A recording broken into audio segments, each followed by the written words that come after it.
তাহলে তোমার নিত্যদিনের চাহিদা, দামি শাড়ি, দামি গহনা, ব্র্যান্ডের কসমেটিক, এগুলো তোমার কপালে জুটতো?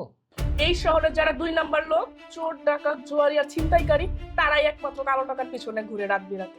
আর তুমি কি ভাবছো আমি কিছুই জানি না? তুমিও তার থেকে ব্যতিক্রম নও। আর একটা কথা মাথায় রেখো, যেদিন তোমার সবকিছু ধরা পড়ে যাবে না, সেদিন বুঝবে আমি না সোজা বাবার বাড়ি চলে যাব, এই বলে দিলাম। এই কি বললা তুমি?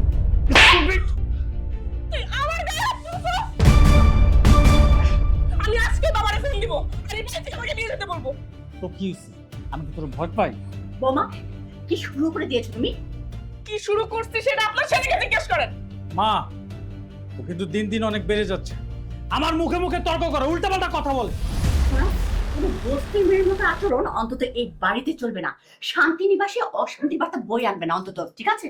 শুনুন, আমি বস্তির মেয়ে নই, সোনার চামচ মুখে নিয়ে আমার জন্ম হয়েছে।